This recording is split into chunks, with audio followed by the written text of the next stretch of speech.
Hello everyone. So my dear friends, आज UPSC का paper हो चुका है। ठीक है, यूपीएससी के मेंस के पेपर्स 2026 के स्टार्ट हुए हैं। ठीक है, आज एसए का पेपर था। ठीक है, तो I found it the right time. मुझे लगा यही सही वक्त है आपसे बात करने का कि एसए को कैसे प्रिपेयर किया जाता है, और ये रियल टाइम एग्जांपल्स के साथ बताऊंगा, क्योंकि आज का पेपर पहले दिखाऊंगा कि पेपर आ कैसे रहा है। ठीक है, यूपीएससी जो है वो अब वैसे पुराने वाले टाइप से ऐसे नहीं पूछ रही।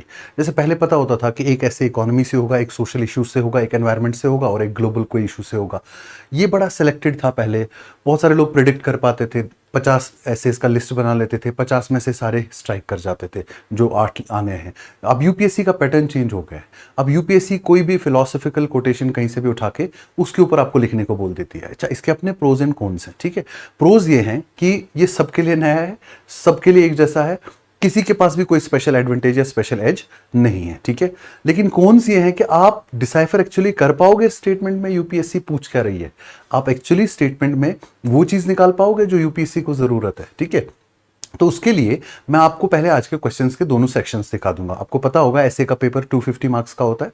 ठीक है, और 250 मार्क्स में से आपको जो क्वेश्चंस करने होते हैं वो करने होते हैं आपको 250 मार्क्स में आपको जो लिखना होता है वो लिखना होता है 2 ऐसे 125 ईच। ठीक है, और 4 ऐसेज आपको सेक्शन 1 में दिए जाते हैं, 4 ऐसे आपको सेक्शन 2 में दिए जाते हैं।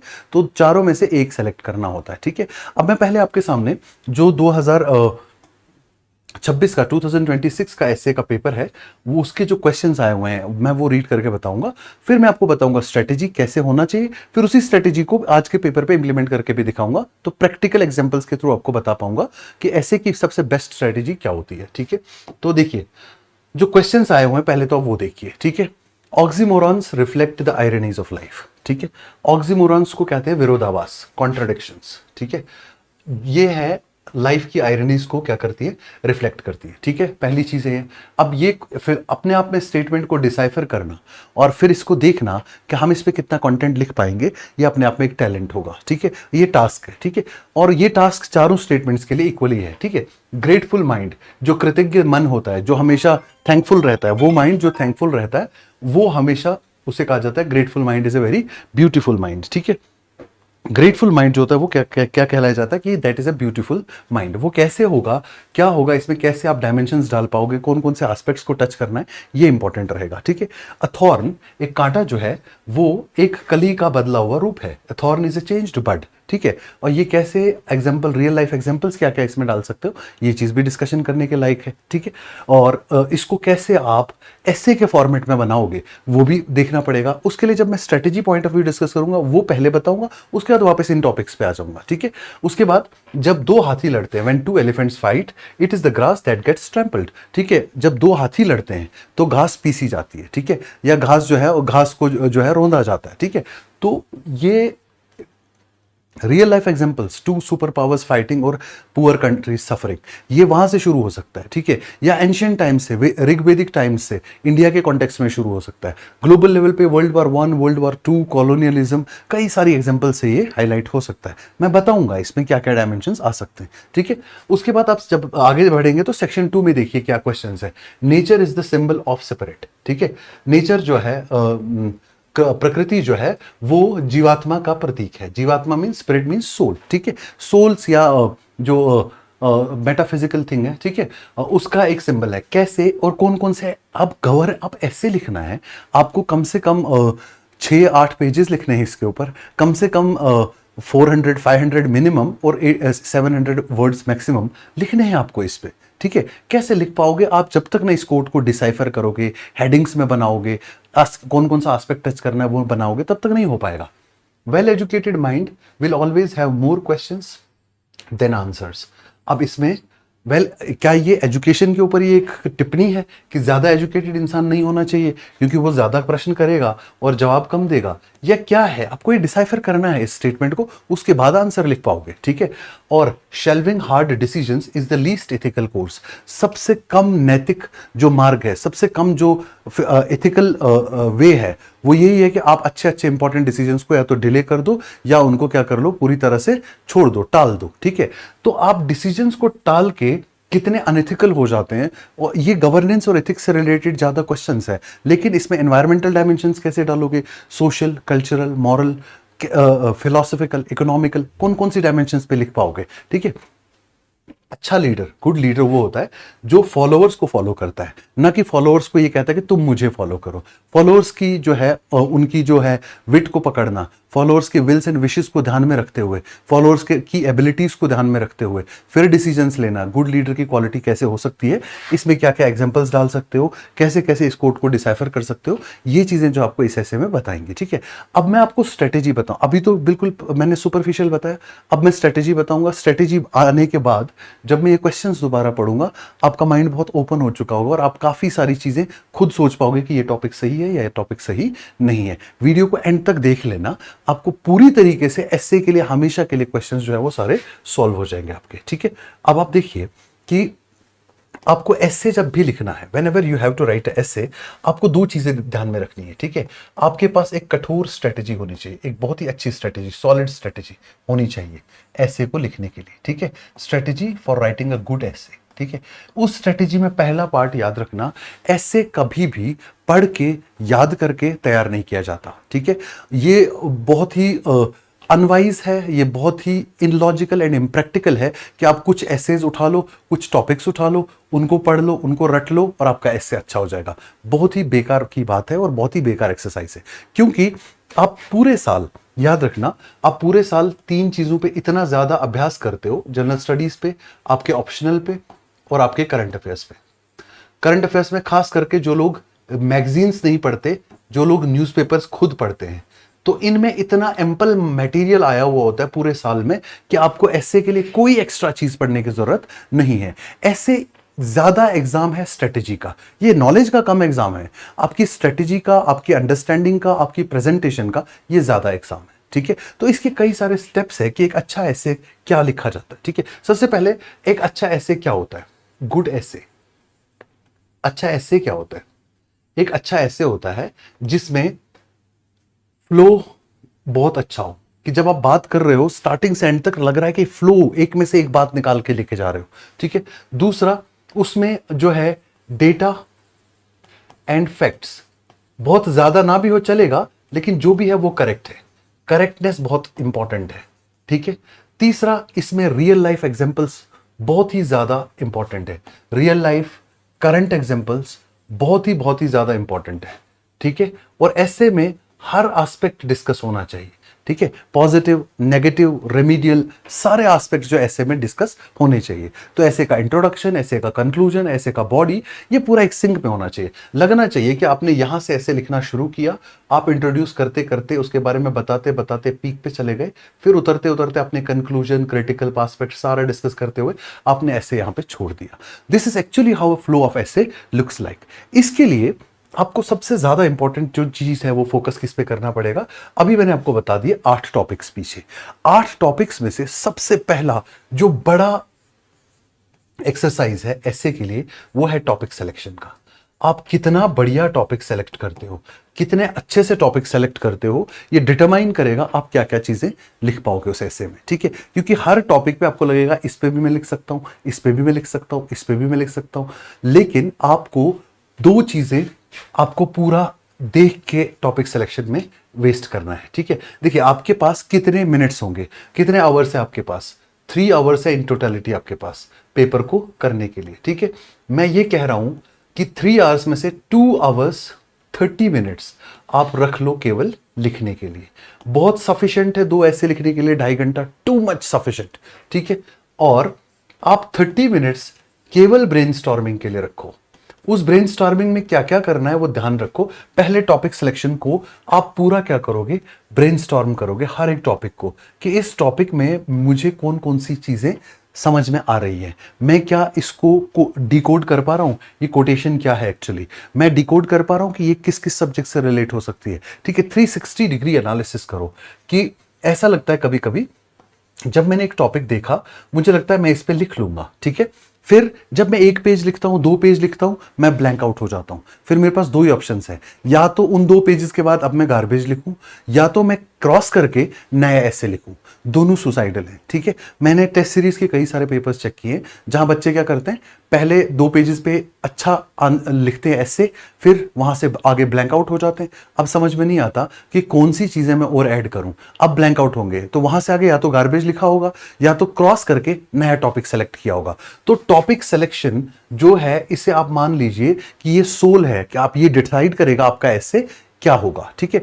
टॉपिक सिलेक्शन कैसे किया जाए, ये अपने आप में एक टैलेंट है और ये अपने आप में एक जबरदस्त काम है, ठीक है। इसको कैसे किया जाए, टॉपिक सिलेक्शन में आपको टॉपिक को देखना है। टॉपिक की 3 चीजें आपको एनालाइज करनी है कि टॉपिक क्या आप अंडरस्टैंड कर पा रहे हो, क्या आपको समझ में आ रहा है कि ये टॉपिक किस चीज से रिलेटेड है, ठीक है। टॉपिक की अंडरस्टैंडिंग बहुत इंपॉर्टेंट है, ठीक है। फिर टॉपिक की रिलेटेबिलिटी, आप उसको कहां कहां रिलेट कर सकते हो, जीएस में कहां कहां, एनवायरमेंट से रिलेट कर सकते हो, फिलॉसफी से रिलेट कर सकते हो, इथिक्स एंड गवर्नेंस से रिलेट कर सकते हो, पॉलिटी से रिलेट कर सकते हो, इकोनॉमी से रिलेट कर सकते हो, रियल लाइफ एग्जांपल्स कौन कौन सी आप उस टॉपिक में दे सकते हो। उससे पता चलेगा कि कितना कंटेंट आपके पास बनेगा, ठीक है। उसके बाद पहले अंडरस्टैंड करोगे टॉपिक को, फिर रिलेटेबिलिटी बनाओगे, फिर उसका क्या करोगे, फिर देखोगे कि क्या मैं इसका प्रॉपर स्ट्रक्चर बना पाऊंगा। कि स्ट्रक्चर में क्या आता है कि जैसे मुझे पहले मैं लिखूंगा कि ये स्टेटमेंट जो है, फिलोसफिकली ये स्टेटमेंट क्या कहना चाहता है, ठीक है। फिलोसफिकली ये स्टेटमेंट है क्या, ठीक है। फिर हम देखेंगे कि इसको जब हम फिलोसफिकली से हट के हम देखेंगे गवर्नेंस से रिलेटेड कहां पे रिलेशन बन रहा है इसका। फिर हम देखेंगे इकोनॉमिक रिलेशंस क्या बन रहे हैं इसके, ठीक है। फिर हम देखेंगे सोशो कल्चरल डायमेंशन क्या बन रही है इसकी, ठीक है। फिर हम देखेंगे एनवायरमेंटल डायमेंशन क्या बन रही है इस ऐसे की, ठीक है। काफी ज्यादा मैं टाइम अच्छा खासा खर्च करूंगा। पेंसिल से आपके आंसर स्क्रिप्ट के लास्ट पेजेस पे प्रॉपर स्ट्रक्चरिंग कर सकते हो आराम से। मैंने इसलिए बोला 30 मिनट्स एटलीस्ट, 30 मिनट्स, क्योंकि पहले एक ऐसे में 10 मिनट, दूसरे ऐसे में 10 मिनट, और फिर 10 मिनट उसको इंप्रूव करने के लिए कि कैसे बेटर इंप्रूवमेंट किया जा सकता है, ठीक है। तो टॉपिक सिलेक्शन सबसे ज्यादा इंपॉर्टेंट है, ठीक है। टॉपिक सिलेक्शन के टाइम पे आपको यह ध्यान रखना है कि उस टॉपिक का जीएस, ऑप्शनल और करंट अफेयर्स से कहां कहां रिलेशन बन सकता है, क्या क्या मैं करंट एग्जांपल्स डाल सकता हूं इसमें, ठीक है। ये सारी चीजें जब आप देखोगे आपके पास खूब कंटेंट नजर आएगा। तो जिसमें सबसे ज्यादा कंटेंट नजर आएगा, जिसमें सबसे ज्यादा रेलेवेंट एग्जांपल्स नजर आएंगी, वो वाला टॉपिक चूज करोगे, ठीक है। तो पहला हो गया आपका टॉपिक सिलेक्शन, ये आपका स्टेप हो गया पहले। दूसरा स्टेप हो गया आपका, फिर आपको अगला स्टेप जो लिखना है, आपको देखना है फ्लो कैसे बनाओगे, फ्लो या स्ट्रक्चर कैसे बनाओगे ऐसे का। स्ट्रक्चर में आपको यह देखना है कि मुझे क्या क्या डिस्कस करना है। सबसे पहले इंट्रोडक्शन डिस्कस करूंगा, इंट्रोडक्शन के बाद बॉडी है, और बॉडी के बाद कंक्लूजन है, ठीक है। अब बॉडी में क्या मैं, बॉडी के अंदर positive aspects, negative aspects, critical aspects ये डालूंगा, केस स्टडीज डालूंगा, क्या क्या चीजें डालूंगा। थोड़ा सा स्ट्रक्चर के भी ऊपर काम करोगे, इससे आपको आइडिया हो जाएगा कि आपके पास एम्पल कंटेंट है, आप ये ऐसे अच्छे से लिख पाओगे, ठीक है। जब आपने स्ट्रक्चर बना लिया, जब आपने टॉपिक सिलेक्शन देख लिया, टॉपिक सेलेक्ट कर लिया, टॉपिक सेलेक्ट करने में ज्यादातर मैं इस टॉपिक को अच्छे से जान सकता हूं, ये क्वेश्चन सही नहीं है। मैं कौन से टॉपिक पे कम लिख पाऊंगा उसे एलिमिनेट करो। एलिमिनेशन मेथड से आप जिस टॉपिक पे सबसे बेटर लिख पाओगे उस टॉपिक पे आप पहुंच पाओगे, ठीक है। ये तो हो गई आपकी स्ट्रेटेजी, ऐसे को कैसे स्कोर करना है। अच्छा, लैंग्वेज बहुत ज्यादा टफ नहीं लिखना, बहुत ज्यादा हाई फाई वर्ड्स की जरूरत नहीं है, बहुत सिंपल डिसेंट वर्ड्स में लिखना, फ्लो मेंटेन करना और टॉपिक का सिलेक्शन, ये 3 ही एस्पेक्ट्स हैं आपके एसे के, ठीक है। और जो भी डेटा है, जो भी फैक्ट्स हैं, जो भी आपके एग्जांपल्स हैं, वो बिल्कुल real life examples, current examples जो हैं, उनमें थोड़ी सी एक्यूरेसी होनी चाहिए। It is better not to write an example, data और fact rather than writing a wrong data, example और fact. Wrong data, wrong example या रॉन्ग फैक्ट लिखने से बेटर है आप लिखो ही मत, आप जस्ट सेंटेंस वाइज अपना ऐसे लिख लो, ठीक है। तो ये तो हो गया आपका स्ट्रेटेजी। अब आ जाओ, अब इन्हीं चीजों को इंप्लीमेंट करते हुए हम देखेंगे कि कैसे हम टॉपिक सिलेक्शन कर पाएंगे, ठीक है। चलिए, ये पहला टॉपिक है, ऑक्सीमोरॉन्स रिफ्लेक्ट द आयरनीज ऑफ लाइफ, ठीक है। अब ये ऑक्सीमोरॉन्स क्या होते हैं, पहले तो आपको ये अंडरस्टैंड करना होगा। मुझे समझ है इस चीज की, मुझे समझ है कि ऑक्सीमोरॉन्स जो होते हैं वो बेसिकली होते हैं कॉन्ट्राडिक्टरी वर्ड्स या कॉन्ट्राडिक्शंस, ठीक है। कॉन्ट्राडिक्शन, ग्रामर में जो कॉन्ट्राडिक्टरी वर्ड्स होते हैं, कॉन्ट्राडिक्टरी एक्सप्रेशंस होते हैं, उनको ऑक्सीमोरॉन्स कहते हैं, ठीक है। अब ऑक्सीमोरॉन्स जो है आयरनीज ऑफ लाइफ भी रिफ्लेक्ट करती हैं, कई सारी लाइफ की रियलिटीज भी रिफ्लेक्ट करती हैं, ठीक है। अब ये ऑक्सीमोरॉन्स का फिलोसफिकल स्फेयर में जब आप देखोगे, ठीक है, जैसे कई सारे वर्ड्स भी मैं एग्जांपल आपको देता हूं, ठीक है, जैसे डर है लेकिन हौसला भी है, तो एक टर्म बनता है कोरेजियस फियर, कोरेजियस फियर, ठीक है। कुछ मोमेंट्स ऐसे होते हैं बहुत अच्छे होते हैं, लेकिन कुछ बिटरनेस के साथ, bitter sweet moments, bitter sweet moments, ठीक है, बिटर स्वीट मोमेंट्स, ठीक है। उसके बाद डेफनिंग साइलेंस, बहरा करने वाली खामोशी, ठीक है, deafening silence, DEAFENI, deafening silence, ठीक है।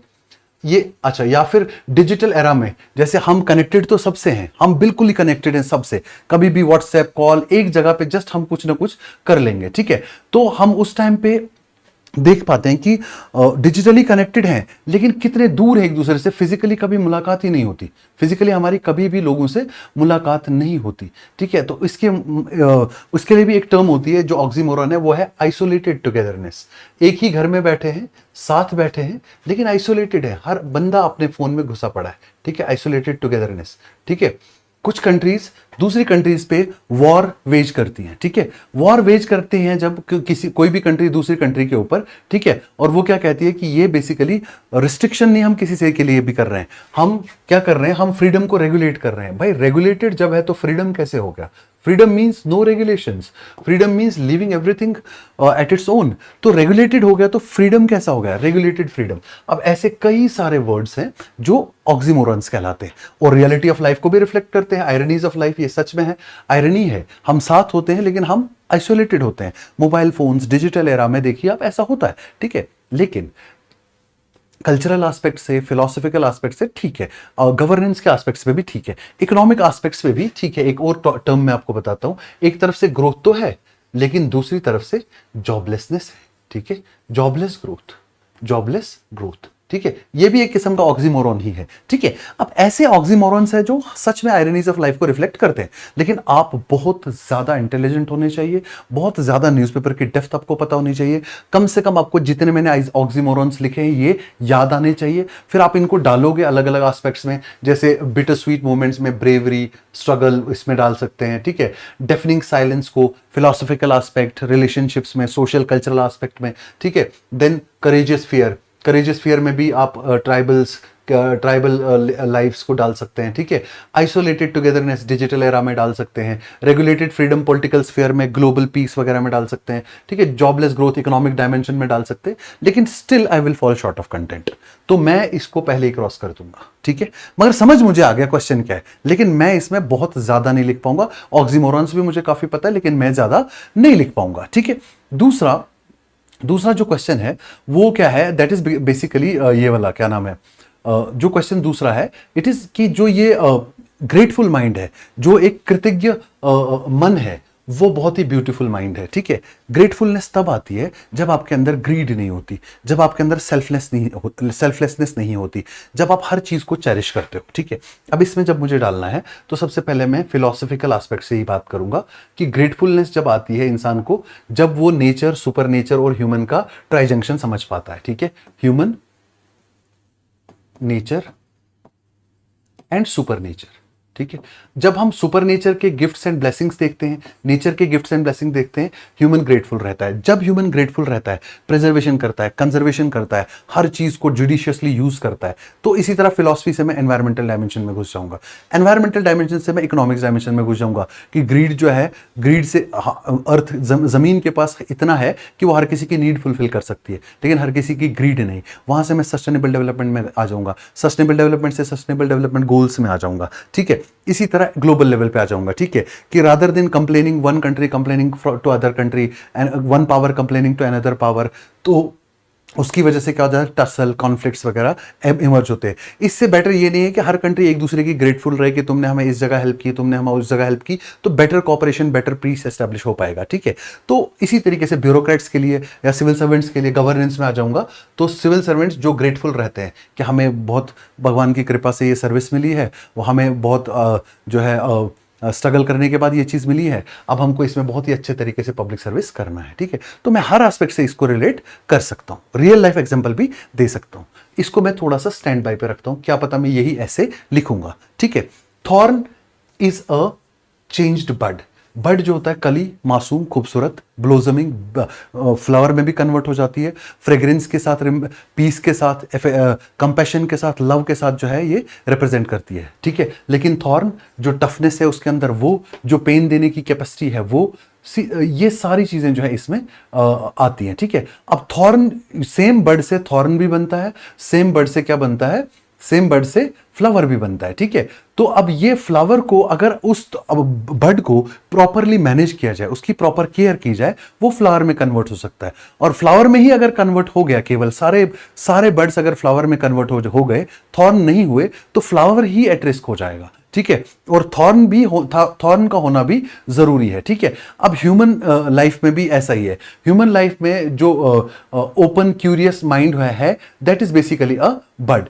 लेकिन जैसे जैसे वो डिफरेंट साइकिल्स ऑफ लाइफ से गुजरता है, इमोशनल डिटैचमेंट होती चली जाती है चीजों से, जब हार्श रियलिटीज ऑफ लाइफ के साथ वो टकराता है, तो इमोशनल डिटैचमेंट की वजह से थोड़ा स्टिफ हो जाता है, थोड़ा हार्ड हो जाता है, ठीक है। अब इसी तरीके से जो मार्जिनलाइज्ड आइडेंटिटीज है, मार्जिनलाइज्ड कम्युनिटीज है, वो भी बर्ड्स होते थे, वो भी बर्ड्स हो सकते थे, लेकिन मार्जिनलाइजेशन की वजह से, डिस्क्रिमिनेशन की वजह से वो बर्ड जो है थॉर्न में कन्वर्ट हो गया। स्टिफनेस आ गई, हार्डनेस आ गई, बिटरनेस आ गई, उनके अंदर एक रिजेंटमेंट आ गई। तो ये सारी चीजें जो है, मैं इसको पॉलिटिक्स और गवर्नेंस के लिए भी ये डाल सकता हूं कि जो लॉज हैं, जो स्टेट्स का टफ स्टैंड रहता है सिटीजन्स की तरफ, प्रोग्रेशन की तरफ, ठीक है, प्रोग्रेशन की तरफ तो चलना है, तो वो बर्ड ही बनेंगे आगे, ब्लोजमिंग फ्लावर्स एंड सिटीजन्स बनेंगे।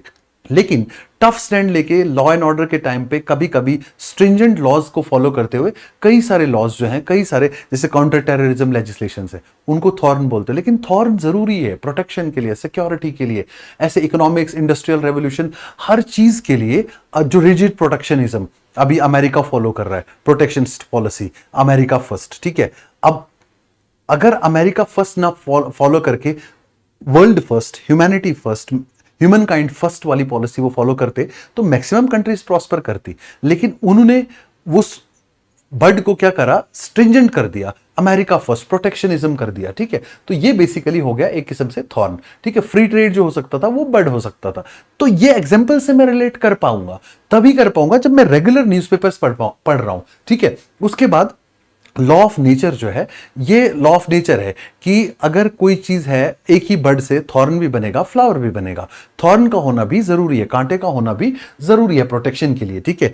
और इनहेरेंटली ह्यूमन माइंड जो है वो इविल नहीं है, लेकिन इन realities of life, harshness of life को फेस करके इविल नेचर भी धीरे धीरे इवॉल्व होने लगती है। लेकिन थोड़ा ज्यादा फिलोसॉफिकल हो जाएगा और एग्जांपल्स में बहुत कम दे पाऊंगा, लेकिन कंटेंट अच्छा होगा मेरे पास, तो फिर भी मैं इसको कैंसिल करूंगा क्योंकि ज्यादा फिलोसॉफिकल हो रहा है।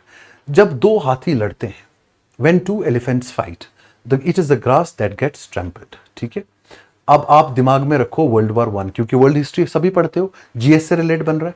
वर्ल्ड वॉर 2, ठीक है, कोल्ड वॉर, ठीक है, ये तो होगी पुरानी एग्जांपल्स, ठीक है। इंडियन सिनेरियो में रामायण, महाभारत, ठीक है। और उसके बाद फिर कॉलोनियलिज्म, ठीक है, वहां से, ठीक है। Economic competition, trade war between China USA, ठीक है। उसके बाद political tensions between Russia Ukraine, ठीक है, यूएसए इजराइल एंड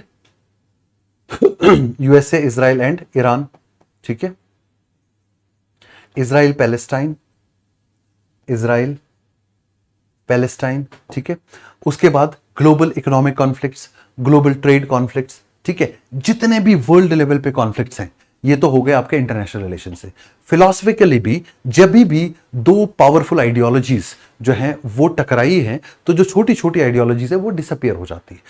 लोग पोलराइज करते, पोल हो जाते हैं एक आइडियोलॉजी के साथ या दूसरी आइडियोलॉजी के साथ। जो छोटे कल्चर, छोटी इमर्जिंग आइडियोलॉजीज है, वो विक्टिम्स हो जाती हैं। ये हो गया आइडियोलॉजिकल लेवल पे। रिलीजियस लेवल पे देखो, कल्चरल लेवल पे देखो, बड़े बड़े cultures, west western culture, non western culture. इस कॉन्फ्लिक्ट में where is the tribal culture, where are the smaller beautiful cultures, where is the local regional cultures, where are the local regional traditions. Philosophical aspect हो गया, ये हो गया global international aspect हो गया। Economic aspect में बड़े बड़े ट्रेड जाइंट्स, बड़ी बड़ी कंपनीज जब कॉम्पीट कर रही होती हैं, where are micro small and medium enterprises, ठीक है, बड़ी बड़ी जाइंट जो बिजनेस टाइकून्स है, जब वो आपस में एक वॉर में लग जाते हैं, कॉन्फ्लिक्ट में लग जाते हैं, what is the sufferer, who is the sufferer, आम आदमी इज द सफरर, ठीक है। कंपिटिटिव प्राइसिंग जब चीजों की हो जाएगी, आम आदमी is the sufferer. Political conflicts, social conflicts, who is the sufferer, it is the common man, it is the lower elite, it is the middle class which suffers,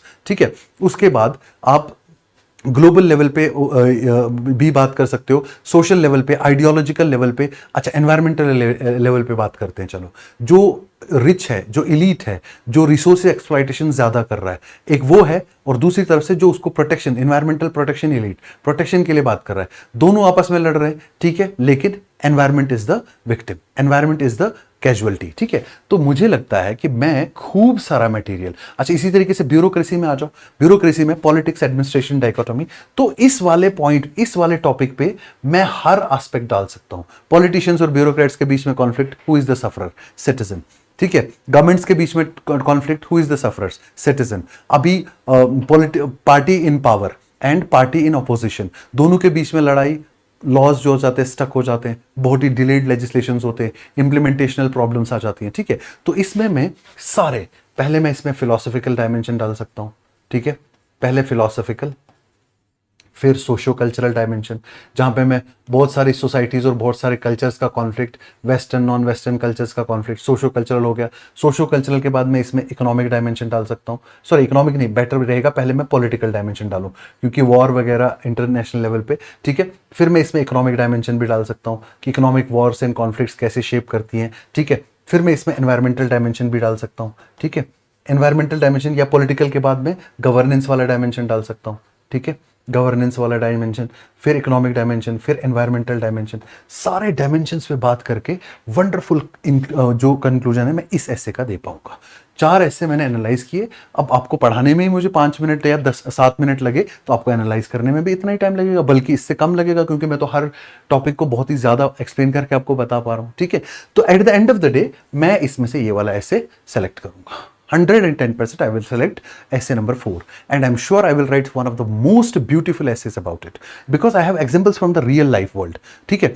जो करंट एग्जाम्पल्स है मेरे पास, जैसे जब मैं पॉलिटिको एडमिनिस्ट्रेशन डाइकोटोमी लिखूंगा, politics and administration की dichotomy लिखूंगा, कई सारे ब्यूरोक्रेट्स जो अपनी सर्विसेज में फ्रीक्वेंट ट्रांसफर्स होते रहते हैं, ठीक है। जैसे अभी Tukaram senior senior IAS officer of Maharashtra cadre, ठीक है। I can quote an example here. Then there was Ashok Khemka in past. I can quote that example also. How services remained unutilized because of the political administrative conflict, ठीक है। या political administrative support भी बहुत ज़्यादा अच्छे results कई states में yield करती है, वो केस स्टडीज भी लिखेंगे। Resignation of senior bureaucrats, IAS officers, ठीक है, वो सारी चीज़ें भी हम लिख सकते हैं। तो I have real life examples almost everywhere, ठीक है। सोशो कल्चरल में जो कल्चरल कॉन्फ्लिक्ट्स हैं, कल्चरल शॉक्स है, ठीक है, रेसिज्म है, वो सारी चीजें मैं एग्जांपल लिख सकता हूं इसमें, पावरफुल एलीट के लड़ने से। तो यूपीएससी का एक ब्यूटी ये है कि वो अगर आपको 4 ऑप्शंस देगी, 3 एक्सट्रीमली टफ भी दे सकती है, लेकिन एक ऐसा भी देगी जिस पे आप बहुत एम्पल मैटर लिख सकते हो। तो मुझे पता है यहाँ पे मैं ethics, governance, social, political, economic, international relation सब डाल सकता हूँ, करंट अफेयर्स खूब मैटर डाल सकता हूँ। तो मुझे पता है कि ये टॉपिक मेरा सेलेक्ट हो गया। नेक्स्ट अब मैं स्ट्रक्चरिंग करूंगा, जो मैंने आपके सामने यहाँ की कि मैं कैसे कैसे इसको, अब लास्ट पे मैं यहाँ पे कंक्लूजन डालूंगा और यहाँ पे मैं टॉप पे इंट्रोडक्शन डालूंगा, ठीक है, इंट्रोडक्शन डालूंगा। इंट्रोडक्शन में मैं यही लिखूंगा कि कॉन्फ्लिक्ट जो भी हो, चाहे 2 हाथियों के बीच में हो, चाहे 2 इंडिविजुअल्स के बीच में हो, 2 कल्चर्स के बीच में हो, 2 सोसाइटीज के बीच में हो, 2 ट्रेडिशंस के बीच में हो, conflict has always been harmful, ठीक है। और कॉन्फ्लिक्ट्स में जो है both sides have something to lose, okay. Conflict जो है वो यील्ड, अगर आइडियोलॉजिकल कॉन्फ्लिक्ट है और कॉन्फ्लिक्ट पे अगर कॉन्स्ट्रक्टिवली काम किया जाए, तो यहां पे मैं एक थिंकर है पब्लिक एडमिनिस्ट्रेशन की, मैरी पार्कर फॉलेट, मैं उसका एग्जांपल भी डाल सकता हूं कॉन्स्ट्रक्टिव कॉन्फ्लिक्ट का, कि कॉन्फ्लिक्ट हमेशा कॉन्स्ट्रक्टिव भी होता है। लेकिन यहां पे फिर जो इस ऐसे की प्रेमाइस पे जाऊंगा तो पूरा लिख के कंक्लूजन में ये लिखूंगा कि conflict as long as it is constructive it may lead to better conclusions, because हमेशा जो है एक पहले एक प्रेमाइस होती है, प्रेमाइस के ऊपर एक आर्ग्यूमेंट आता है, आर्ग्यूमेंट पे काउंटर आर्ग्यूमेंट आता है और एक फाइनल आर्ग्यूमेंट आता है। तो हमेशा थियरी बिल्डिंग भी कॉन्फ्लिक्ट से ही होती है, लेकिन वो आइडियोलॉजिकल कॉन्फ्लिक्ट से, ये कॉन्फ्लिक्ट की बात नहीं कर रहा, फाइट की बात कर रहा है। ठीक है, तो एक एक वर्ड में मैं आराम से बहुत अच्छे से खूब अच्छा कंटेंट ब्रेनस्टॉर्म करके बहुत बढ़िया कंटेंट और बहुत बढ़िया आंसर मैं लिख सकता हूं। ठीक है, तो बेटर ये है कि मेरे पास अब फाइनलाइज ये हुए थे, ये वाला ऐसे भी मैंने होल्ड पे रखा था कि मैं इसको भी लिख सकता हूं, लेकिन फाइनली मैंने डिसाइड किया सबसे बढ़िया कंटेंट मेरे पास इस ऐसे में, मैं यही ऐसे चूज करूंगा। This is how you have to do. ठीक है, सेक्शन 2 पे चाहता तो मैं ये कि आप खुद काम करके मुझे बता दो कि आप कौन सा ऐसे लिखते, चलो बता देना कमेंट सेक्शन में कौन सा ऐसे लिखोगे और क्यों नहीं, कौन सा वो वाला ऐसे लिखोगे। ठीक है, मैं हिंट दे देता हूं कि मुझे ये वाले ऐसे में बहुत ज्यादा बढ़िया एग्जांपल्स हैं, महाभारत से लेके बुद्धिज्म के टाइम से लेके जैनिज्म के टाइम से लेके क्रिश्चियनिटी से हिंदुइज्म से मेरे पास बहुत एग्जांपल्स हैं कि जो अच्छे लीडर्स हैं उन्होंने फॉलोअर्स की नब्ज पकड़ के फॉलोअर्स को इतना इन्फ्लुएंस किया, इतना ज्यादा इन्फ्लुएंस किया कि फॉलोअर्स उनकी आइडियोलॉजी को आज तक फॉलो करते हैं और उनकी आइडियोलॉजी पे सेक्रीफाइस होने के लिए भी तैयार रहते हैं। ठीक है, तो सबसे पहले इसमें रिलीजियस एंड साइकोलॉजिकल एस्पेक्ट डाल दूंगा मैं, रिलीजियस प्लस साइकोलॉजिकल एस्पेक्ट। ठीक है, फिर मॉरल एस्पेक्ट डाल देंगे इसमें।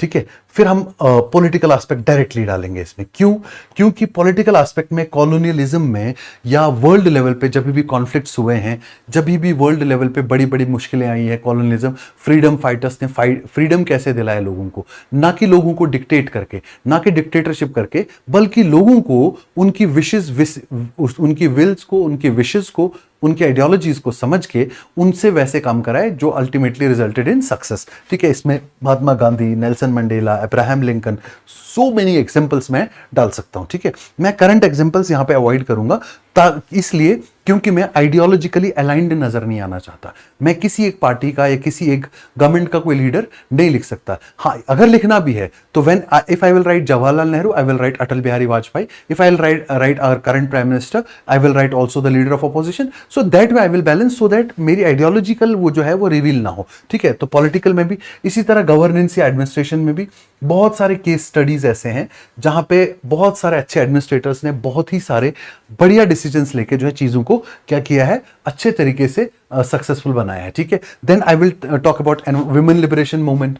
ठीक है, वुमेन लिबरेशन मूवमेंट भी टॉक कर सकते हैं, जेंडर पर्सपेक्टिव डाल सकते हैं, सोशो कल्चरल पर्सपेक्टिव डाल सकते हैं। ठीक है, उसके बाद हम एनवायरमेंटल पर्सपेक्टिव भी डाल सकते हैं, एनवायरमेंट से रिलेटेड जितने भी एनवायरमेंटल एक्टिविस्ट्स हैं उन्होंने कैसे कैसे काम किया है, एफॉरेस्टेशन की कई सारी एग्जांपल्स हैं, कई सारी केस स्टडीज हैं, वो सारी डाल सकता हूं। तो मुझे सबसे ज्यादा कंटेंट इस वाले ऐसे में इजीली मेरे पास अवेलेबल है, स्ट्रक्चर भी कर पाऊंगा और वंडरफुल ऐसे लिख भी पाऊंगा। ठीक है, आप इसमें देखिए ये वाला ऐसे क्यों नहीं लिखोगे, ये वाला ऐसे क्यों नहीं लिखोगे। अच्छा, ये वाला ऐसे भी मुझे बड़ा अच्छा लगता है, ये इसलिए क्योंकि इसमें क्या बताया गया कि वेल एजुकेटेड माइंड जो है उसमें ज्यादा क्वेश्चंस होंगे आंसर्स से। ठीक है, इसका मतलब जो वेल एजुकेटेड लोग हैं वो बहुत ज्यादा क्वेश्चंस करते हैं। ठीक है, आंसर्स कम होते हैं उनके पास, आंसर्स कम होते हैं, number of answers doesn't matter, भले ही कम हो लेकिन वो सबसे अप्रोप्रिएट होते हैं। ठीक है, तो एजुकेटेड माइंड्स जो हैं वो ज्यादा क्वेश्चंस तो करते हैं लेकिन उनके पास आंसर्स बहुत कम होते हैं, लेकिन जितने भी होते हैं वो बहुत अप्रोप्रिएट आंसर्स होते हैं। ठीक है, अभी जो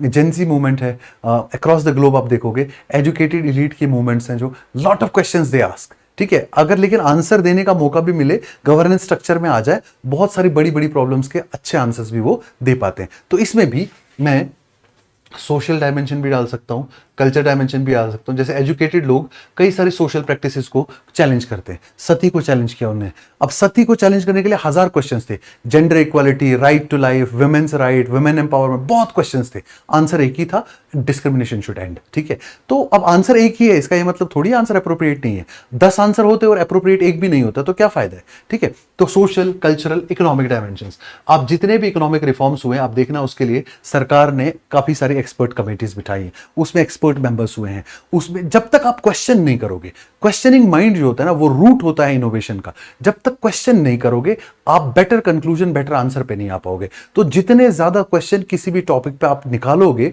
उतना बेटर आप उस टॉपिक को मास्टरी करोगे और उतना उसका एप्रोप्रिएट आंसर आपके पास होगा। तो इकोनॉमिक डायमेंशन भी हो जाएगा। वैसे ही पॉलिटिकल डायमेंशन में होगा कि अगर क्वेश्चन इतने ही बुरे होते तो क्वेश्चंस के पूछने के लिए स्पेशल पार्लियामेंट्री डिवाइसेस है, क्वेश्चन आवर है, जीरो आवर है, लॉट ऑफ पार्लियामेंट्री डिवाइसेस है, ठीक है, वो भी थोड़ा सा बीच में डाला जा सकता है। और जो क्वेश्चनिंग माइंड्स होते हैं, एजुकेटेड माइंड्स होते हैं, क्वेश्चन इसलिए करते हैं कि question arise out of curiosity, ठीक है। तो वंडरफुल आंसर मैं इस पे भी लिख सकता हूं, ठीक है, बहुत अच्छा आंसर मैं इस पे भी लिख सकता हूं। ब्यूरोक्रेट्स कभी कभी अपने एक्शंस को क्वेश्चन करते हैं कि हम ये कर रहे हैं तो क्यों कर रहे हैं, नहीं कर रहे हैं तो क्यों नहीं कर रहे, फिर क्यों नहीं कर रहे हैं कि ethical, moral, practical, social, cultural, economic सारे इंपैक्ट्स देखते हैं, administrative impacts, career growth impacts, सारे इंपैक्ट देखते हैं। वो क्वेश्चन इतने ज्यादा इसलिए कर पाते हैं क्योंकि एजुकेटेड होते हैं। वो क्वेश्चन करते हैं तो फिर वो काम करने भी लगते हैं क्योंकि उनको पता इथिकली गलत होगा अगर किसी का काम नहीं करेंगे तो, ठीक है। तो इसका मतलब ब्यूरोक्रेसी गवर्नेंस में भी आप यूज कर सकते हो कि क्वेश्चनिंग माइंड जो है वो हमेशा क्वेश्चन करता है हम खुद को हर पर्सपेक्टिव से। गवर्नेंस में भी ये यूज हो जाएगा, ठीक है। तो educated minds, well educated minds definitely बहुत क्वेश्चंस करते हैं। अगर क्वेश्चंस नहीं हुए होते तो आज तक जितनी भी इनोवेशंस हैं वो नहीं हुई होती। ग्रेविटी कैसे इन्वेंट हुआ, स्टार्टिंग में यही लिखा जाएगा कि if there would have not have been question, there would not have been lot many things, like if Newton would not have questioned that why an apple was attracted or pulled down towards the earth, then we would not have, maybe we would not have got the concept of gravity. Einstein, if we would not have questioned about the mass, we would not have got Einstein's mass equation. ठीक है, इसी तरीके से if the freedom fighters would not have questioned the colonialism, the forced subjugation, then we might not have got freedom till today. So if economic reforms, economic status quo would have maintained, there would have been no questions about reforms, then we would not have got the present economic growth, ठीक है। So well educated minds ने ही हमेशा हर sphere में questions पूछ के, तो मैं ये भी बहुत अच्छा आंसर ऐसे जो है समझता हूँ, ठीक है। ये वाला जो है डिसीजंस न लेना, ये सबसे लीस्ट इथिकल कोर्स है। काफ़ी कहानियां मैं इस पे भी लिख सकता हूँ, महाभारत से भी कहानियां लिख सकते हैं, कई सारी चीज़ें कहानियां लिख सकते हैं। ब्यूरोक्रेट्स जब डिसीजन नहीं लेते कितना लोग सफ़र करते हैं, कितना अनइथिकल होता है इंपॉर्टेंट डिसीजंस को डिले करना। डॉक्टर ने अगर टाइमली डिसीजन नहीं लिया, ऑपरेशन करना है, मेडिसिन पे जाना है, उससे पेशेंट की डेथ भी हो सकती है। मेडिकल साइंसेज से भी ये रिलेट किया जा सकता है, हर एस्पेक्ट से रिलेट किया जा सकता है। अब इंटरेस्टिंग बात सुन लो, इतना दिमाग तभी सोच पाता है जब आप बहुत अच्छे से न्यूज़पेपर्स पढ़ते हो, जब आप बहुत अच्छे से करंट अफेयर्स पढ़ते हो। बाय ग्रेस ऑफ गॉड मैं थोड़ा सा न्यूज़पेपर पढ़ता रहता हूँ, ठीक है। तो तभी आज भी मैं, हालांकि मैं आज से करीब 8 साल पहले सिविल सर्विसेज क्रैक किया, ठीक है, लेकिन अभी भी अच्छा सोच पाता हूँ इस वजह से, क्योंकि इसलिए सोच पाता हूँ क्योंकि एक तो मैं 1 दशक से ज़्यादा अब इस सिलसिले में हूँ यूपीएससी के पढ़ाने, टीचिंग एंड लर्निंग प्रोसेस में, ठीक है। और दूसरा न्यूज़पेपर से अच्छे से कनेक्टेड रहने की कोशिश करता हूँ, ठीक है। आप सबसे भी ये रिक्वेस्ट है, स्टे कनेक्टेड विद न्यूज़पेपर्स। और ये मुझे ज़रूर बताइएगा कि आप अगर इनमें से कोई और आंसर चूज़ करेंगे तो कौन सा चूज़ करेंगे, कमेंट सेक्शन में बताइए, और क्यों चूज़ करेंगे कमेंट सेक्शन में बताइए। हो सके तो अपना आंसर का स्ट्रक्चर भी लिख लीजिए, ठीक है। तो आज के लिए इतना। अब जो आगे आगे जीएस के पेपर्स आएंगे, जैसे जैसे मुझे रेलेवेंट लगेगा तो मैं ये सारी स्ट्रेटेजी भी वहां पे भी बताऊंगा जीएस में, कैसे आपको स्ट्रेटेजी ये फॉलो करनी है और कैसे आपको बेटर आंसर्स लिखने हैं यूपीएससी के लिए, ठीक है। शुक्रिया, thank you so much. I will be back with some other good videos for you. Thank you.